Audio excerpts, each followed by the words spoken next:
So recall that part of Active People, Active Places BC is a focus on this concept of equity. One of their main areas of focus is on improving the health and specifically the activity levels of First Nations and Aboriginal people. So I'm going to use the term Indigenous here to kind of incorporate this group as a whole. And Indigenous people, there's three major groups of Indigenous people in Canada. There's the First Nations, so like the Squamish Nation or the Tsleil-Waututh Nation, those are First Nations.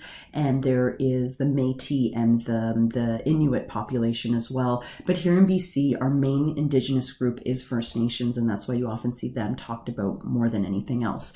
But if you were to look at health outcomes of Indigenous people all across Canada, and in particular, typically the First Nations category, we see a lot of health disparities. We see a lot of health inequities as well.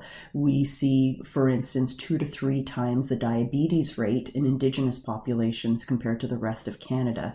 And that's why, even though they are harder to target, and sometimes in really remote areas of Canada, it's so important to also work with these communities to improve physical activity, because it is such an important part of them having a higher quality of life. But like we keep talking about, we can't just go into a community and say, let me tell you what you should be doing. People love that. Here as a white person, well, I'm Hispanic, but I present white. But here as a white person, I'm here to tell you that you're not getting enough physical activity, and your diabetes rates are high, and these are the things you need to do. That's not, oh my God, please don't ever do that, right? When working with a community, you want to work with them. You want to figure out what their needs are. Think again about that pre-seed proceed model in the beginnings of the pre-seed model, where it's just we get to know the community. What are their needs? Where can we help them? What are the predisposing, reinforcing, and enabling factors? And that's what are the predisposing, reinforcing, and enabling factors that are affecting their current well-being, okay? So it's important to differentiate here, though, that if we are going to work with an Indigenous community, we might be looking at things a little bit differently. And it's accordingly important to differentiate between what we might call a Western lens or a Western science lens and more of an Indigenous ways of knowing lens. So when we're talking about health, a Western science lens would really look at health as the complete state of physical, mental, and social well-being, whereas an Indigenous lens might look beyond just, well, they definitely would look beyond just the individual, right? And that there's a community aspect of health, there's a spiritual aspect of health as well, an ancestral aspect of health as well. So they might see health a lot more holistically than we do perhaps in a Western science lens. Right?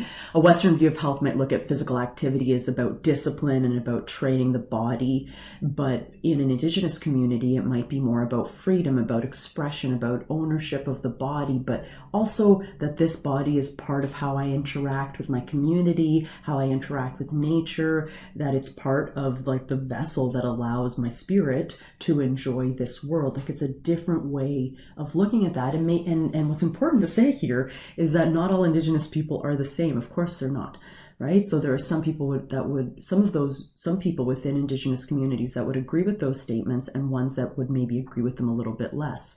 Okay. However, I think what I'm really trying to get at is that there are differences in values, there's differences in beliefs, there's difference in just ways of doing things. So we can't just walk in with our big old Western science lens and Western science attitude and, promote health in these communities without working with them.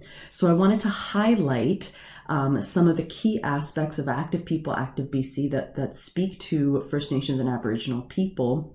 And then I want to look at something called Ellers Emotion. And part of your readings is reviewing a paper on Ellers Emotion, which was a physical activity intervention in elders, in older Indigenous individuals. Okay.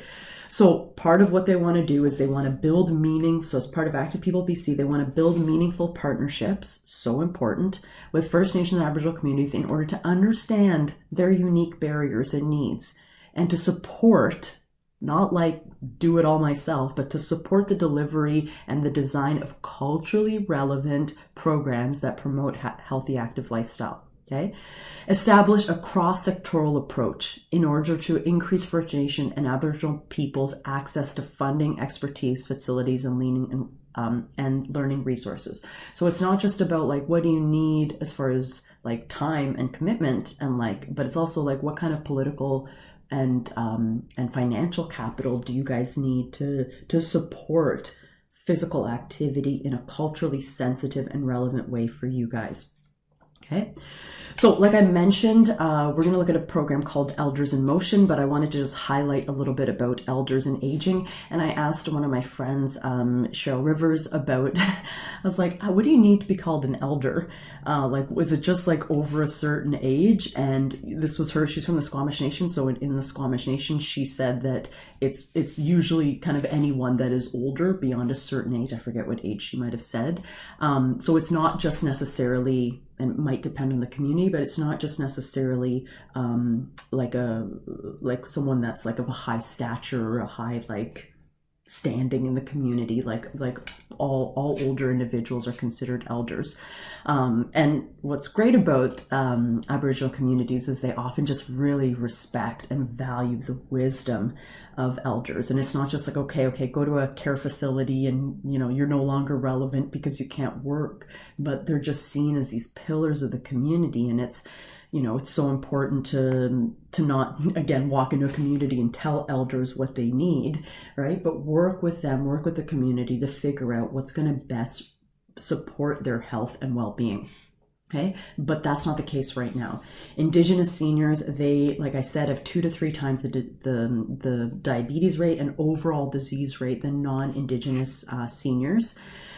And like I said, being healthy for them extends beyond just physical, mental, and social well-being, and there's a big community aspect to it as well. However, colonization has really taken a major toll on the independence, on the culture, on the spirit of a lot of these elders. Some of these elders have been through residential schools or have family members that have been through residential schools. They've seen their cultures taken from them and just forcefully destroyed over the years. So there's a lot of distrust between certain elders, not all of them, but a lot of elders, and, you know, the white man or the colonial person. It's not just, when I say man, I don't mean just men and women, but that just kind of that archetype.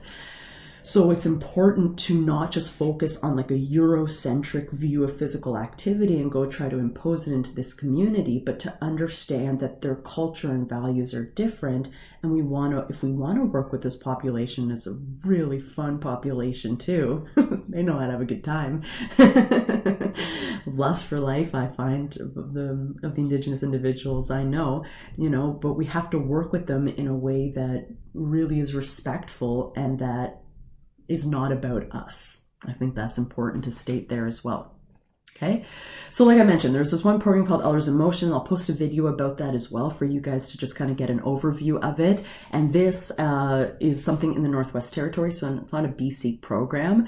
And what they really did is they went in and like build on an existing framework to tailor it to elders. Okay. And I'll just read this part out. Given the older Aboriginal population's unique determinants of health and history with colonialism, okay, it is especially important to have physical activity programs that are developed or adapted in ways that are culturally relevant, keeps coming up, and respect Aboriginal people's histories and the impacts of colonization. So we want to walk in with an informed lens, right? A trauma-informed lens as well. Okay, so like I mentioned, this program that was adapted from another activity and aging and active living exercise program. And what it basically is they go into community centers or other kind of facilitation locations, and they have elders work together with these 10 easy, effective exercises in a way that was culturally relevant. So more plain language, using Northern people themes and music, having representation, and using an activity called balls and balance activity, which again, you'll read about in your reading. Okay, so part of the goal was like to train people to be able to work within these different elder communities throughout the Northwest Territories with a big focus on falls in fitness and falls in prevention. Okay, so you could like apply to be trained in this program, so you could go and then deliver it to within your specific community within the Northwest Territories. Okay. So they did evaluate the program. We're going to talk a bit how important evaluation is. And it's important to evaluate programs because you see what you could be doing better. But one of the major outcomes of it is that more could be done to adapt the content, right? So for instance, someone suggested giving the exercises the names that are more culturally relevant. Okay. And for instance, using more traditional activities like berry picking or dancing or beading. I like this. Someone suggested like naming an activity like pulling fish out of the lake. Okay. What I would say be cautious here is you don't want to be stereotypical and walk into this community and about your like ideas of what Indigenous people are and say, this is what we should name the activity. These are the activities we should do. Okay, but work with them to figure out what culturally appropriate ones are going to work for this specific community. Okay, they also suggested that really the program failed to really engage and work with and focus on elders, both in development and delivery. And again, I can't say this enough, this is the key part of the pre-seed proceed model, is that we need to work with our communities to understand them right from the get-go and to develop programs that speak to them right from the get-go. Get them involved in the process. This speaks to a concept called buy-in, right? If they're involved in the early parts of the process or initiate the process, they're going to be a lot more invested in the success and the delivery of the program. Okay? So some of the things that they suggested for enhancing cultural appropriateness is to having some kind of more peripheral aspects like program documents with appropriate images and fonts. And again, if I were to be doing this, I would work with them to figure out like, what do you mean by that? Right? I'm not going to take that and be like, okay, I'll just find some Indigenous images and put them together. But like, what's going to actually like call to you, appeal to you? Evidential, present evidence on health factors related to that specific group. So instead of having like one type of delivery method or like exercise method for all, use ones that kind of speak a bit more to those subsections that are and in ways that are evidence informed. Okay, love this. Programs provided in the primary language of the group. And especially there's such a push these days, and it's so beautiful to see for Indigenous people to really work to take back and to spread their languages. And it is so crazy to me as someone that speaks Spanish and grew up speaking Spanish, and that was just such a part of my life. It's just beyond comprehension that what colonialism did to the languages of Aboriginal communities. They just decimated them. Whereas a lot of Indigenous youth do not know these languages. So by having these programs in these languages, again, it celebrates the culture, it builds community, it goes beyond just promoting physical activity, but promoting well-being as well. Okay, so like I mentioned, you got to involve people in the process as well. And then reinforcement, again, speaking of the pre-seed proceed model, recognize, reinforce groups' cultural values, beliefs, and behaviors. I think we all know this. If someone makes a program and you're like, that's not for me. I don't like that. I don't like those values. I don't like the beliefs you're basing these on. You have to work with people, get into their minds and understand what makes them tick, what gets them excited, and work from that place of knowing, not assuming. Okay, so I wanted to go over this example because it gives a good overview of kind of getting a little bit more specific, further segmenting your market in a way where you look at a subpopulation within a population. So instead of just older individuals, elders, and beyond just elders in the Northwest Territories. And then beyond that, elders in the Northwest Territories in this region, speaking this language, and this language, right? So that's one of the things that we want to do in health promotion is deliver the right message and content and actions in a way that specifically address the needs and values of that population. So this is a decent example of at least trying to do that. And then we learn from this and we go back and we try it again. And then we learn from that and then we go back and try it again.